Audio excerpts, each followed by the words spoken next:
है दोस्तों, welcome back. तो आज के इस वीडियो में फर्स्ट टाइप का न्यूमेरिकल प्रॉब्लम सॉल्व करेंगे इंक्लूडेड एंगल कैलकुलेशन से रिलेटेड। तो इस वीडियो में हम सीखेंगे कि अगर हमें कोई कंपास सर्विंग का क्लोज ट्रेवर्स गिवन हो और उसमें भी सारी 4 बेरिंग्स गिवन हो उन लाइंस की, तो उसके लिए हम इंक्लूडेड एंगल कैसे फाइंड आउट करेंगे। ये सारी चीजें हम इस वीडियो में पूरा डिटेल में समझेंगे। उसे हम कैसे सोल्व करेंगे, कौन सा फार्मूला कैसे यूज किया जाएगा, ये सारी चीजें हम इस वीडियो में पूरा डिटेल में समझेंगे। इसलिए इस वीडियो को पूरा एंड तक देखना, तभी आपको अच्छे से समझ में आएगा कि इस टाइप के न्यूमेरिकल कैसे सोल्व करते हैं। और इस टाइप के न्यूमेरिकल आपको एग्जाम में भी देखने मिलेंगे, तो इसलिए इस वीडियो को अच्छे से ध्यान से देखना।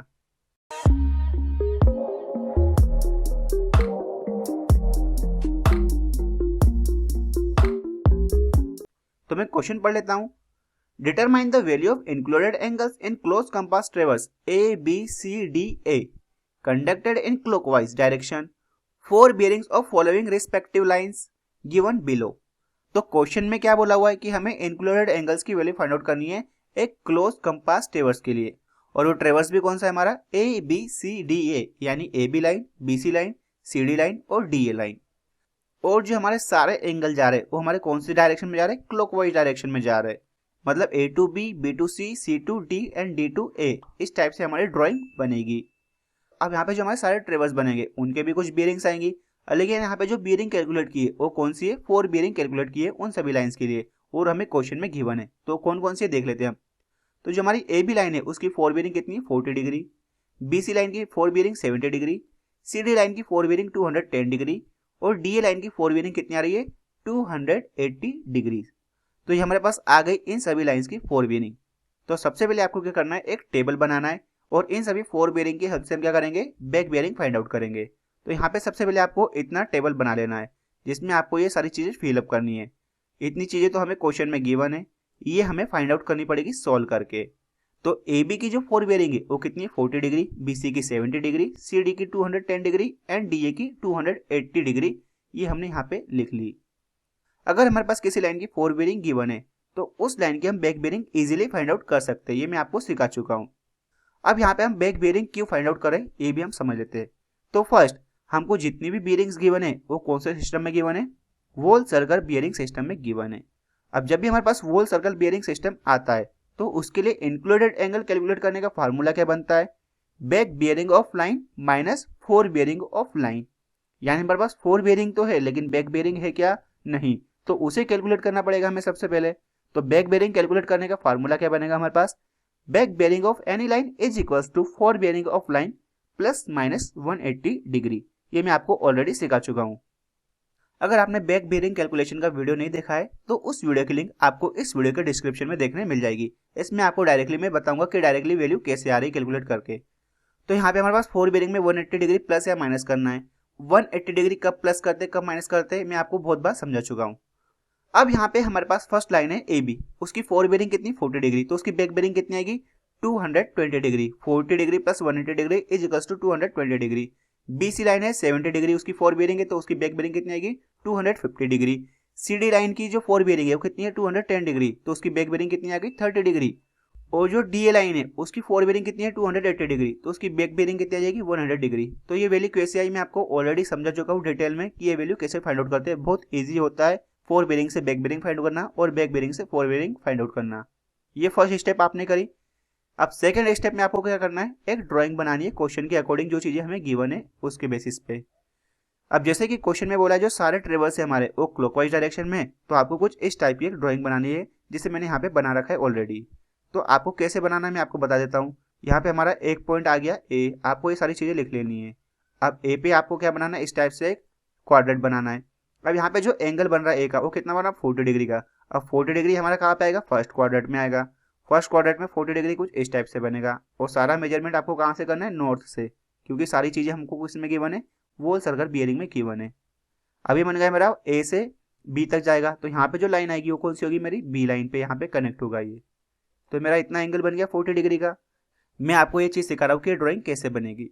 अब नेक्स्ट बी से जो 4 बेयरिंग का एंगल बनेगा वो कितना बनेगा, 70 डिग्री का। अब जो हमारा 70 डिग्री आएगा वो भी कौन से क्वाड्रेंट में आएगा, फर्स्ट क्वाड्रेंट में ही आएगा। तो 70 का एंगल मेरा कुछ इतना बनेगा। अब 70 डिग्री का एंगल जहां पे जाके कनेक्ट होगा वो मेरा कौन सा स्टेशन होगा, सी स्टेशन होगा, उसे मैंने सी नाम दिया। और जो मेरा 70 डिग्री बना वो यहाँ से बना 70 डिग्री। अब सी पे जो एंगल बन रहा है वो कितना बन रहा है, सीडी लाइन का 210 डिग्री। अब जो 210 डिग्री वो कहाँ पे आएगा मेरा, थर्ड क्वाड्रेंट में, और थर्ड क्वाड्रेंट कहाँ पे आएगा मेरा, यहाँ से। तो यहाँ पे मैंने 210 डिग्री का एक एंगल बना दिया, क्योंकि पूरी सीधी लाइन 180 प्लस यहाँ पे 210 डिग्री, तो इतना एंगल आ गया मेरा 210 डिग्री इसका। और ये लाइन जहाँ पे आके कनेक्ट होगी वो मेरा पॉइंट कौन सा होगा, डी स्टेशन आएगा, मैंने उसे डी नाम दे दिया।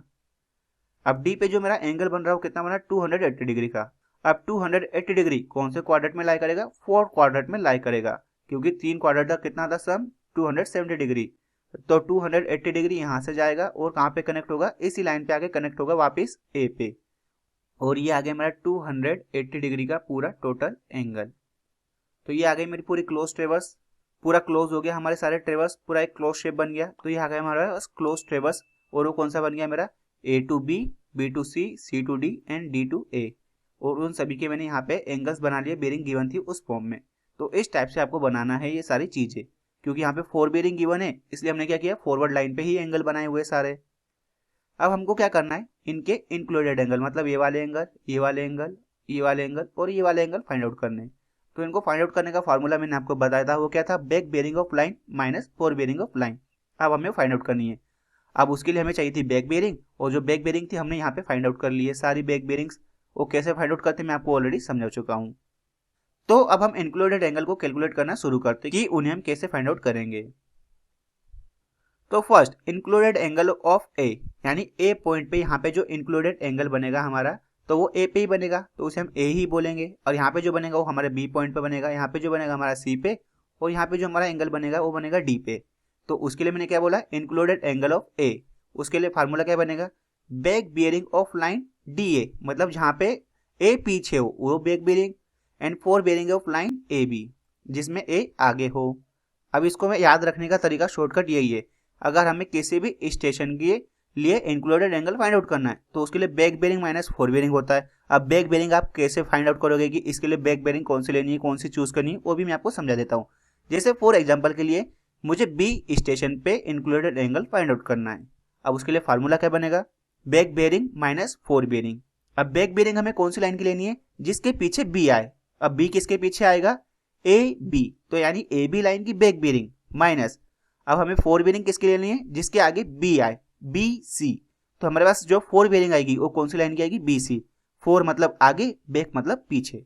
तो यहाँ पे जैसे मैंने स्टेशन ए के लिए ले रहा हूँ, तो back bearing of line D A minus four bearing of line A B, A आगे है और बैक बेरिंग में ए पीछे। तो ये ध्यान रखना है आपको लाइन कैसी बनी। अब जो back bearing of line D A आएगा वो हमें कहाँ से मिलेगा, इस टेबल से। तो डी ए की बैक बेरिंग कितनी है, 100 डिग्री, और ए बी की फोर बेरिंग कितनी है, 40 डिग्री। तो 100 डिग्री माइनस 40 डिग्री, आंसर कितने में आ रहा है, प्लस में कितना आ रहा है, 60 डिग्री। तो ए का एंगल कितना होगा, 60 डिग्री। इंक्लूडेड एंगल आ गया हमारे पास ए का 60 डिग्री, वो भी कौन सा है, इंटीरियर इंक्लूडेड एंगल। अब next included angle of B. अब इंक्लूडेड एंगल ऑफ बी का फॉर्मूला क्या बनेगा, back bearing of line A B minus four bearing of line B C. ये मैंने आपको समझा दिया। अब back bearing of A B line कितनी आएगी हमारे पास, यहाँ से मिलेगी 220 डिग्री, और बी सी की फोर बेरिंग 70 डिग्री, मतलब 220 माइनस 70, कितना आंसर आ गया, 150 डिग्री। तो एंगल बी कितना आएगा हमारे पास, 150 degree, interior included angle. Same to same included angle of C, back bearing of line B C minus four bearing of line C D. Back bearing of line B C हमें यहाँ से मिलेगी, कितनी है, 250 डिग्री, और fore bearing कितनी आएगी, 210 degree. तो 250 माइनस 210 कितना आ गया, 40 डिग्री। तो ये आ गया हमारे पास सी स्टेशन का included interior angle. Next included angle of D, back bearing of line C D minus four bearing of line D A, यानी हमारे पास ये वाली बैक बेरिंग और ये वाली फोर बेरिंग। तो 30 माइनस 280 डिग्री, कितना आंसर आ रहा है, माइनस 250 डिग्री। अब मैंने आपको बताया था जब भी हमारे पास माइनस में आंसर आएगा तो हमारा कौन सा होगा, एक्सटीरियर एंगल, और जब भी एक्सटीरियर एंगल आएगा तो उसे हमें इंटीरियर में कन्वर्ट करना पड़ेगा। अब इंटीरियर में कन्वर्ट करना पड़ेगा तो उसके लिए मैं क्या करूंगा, उस एक्सटीरियर एंगल को 360 से माइनस कर दूंगा। यहाँ पे मैंने लिखा है angle D is negative, that means it is the exterior angle. Then for finding out the interior angle, reduce the exterior angle from 360 degree. तो interior included angle of D कितना आएगा, 360 डिग्री, और जो हमारा एक्सटीरियर एंगल आया उसकी value कितनी है, 250 डिग्री। तो minus 250 degree is equal to 110 degree. तो जो हमारे पास इंटीरियर एंगल आया D का वो कौन सा आया, 110 डिग्री। अब हमारे पास सारे इंटीरियर एंगल्स आ गए। इसका आ रहा है ए स्टेशन का कितना आ रहा है, 60 डिग्री, बी स्टेशन का कितना आ रहा है, 150 डिग्री, सी स्टेशन का कितना आ रहा है 40 डिग्री और डी स्टेशन का कितना आया 110 डिग्री। अब ये सारे इंटीरियर इंक्लूडेड एंगल सही है या गलत, अब हमें कैसे पता चलेगा? तो इसके लिए मैंने आपको एक चेक का फार्मूला बताया था, सम ऑफ इंटीरियर एंगल। क्या बताया था मैंने formula? Sum of interior angle is equals to n-2 into 180 degree. अब यहाँ पे जो n होगा वो नंबर ऑफ एंगल भी हो सकता है या नंबर ऑफ साइड भी हो सकता है, आपको जो सुटेबल लगे वो पुट कर देना। तो यहाँ पे पास नंबर ऑफ एंगल कितने 4 ABCD और नंबर ऑफ साइड भी हमारे पास कितनी है 4 ही है, AB line, BC line, CD line और DA लाइन। हमारे पास नंबर ऑफ लाइंस भी कितनी आ रही 4 ही आ रही है। तो 4 माइनस 2 इंटू 180 डिग्री, तो 4 माइनस 2 कितना होगा 2 इंटू 180 कितना होगा 360 डिग्री। अब हमें चेक करना है कि जो हमारे पास चारों एंगल है उनका सम 360 डिग्री आ रहा है कि नहीं। अगर 360 डिग्री आ रहा है तो हमारा जो हमने कैलकुलेशन किया वो एकदम परफेक्ट एकदम सही है।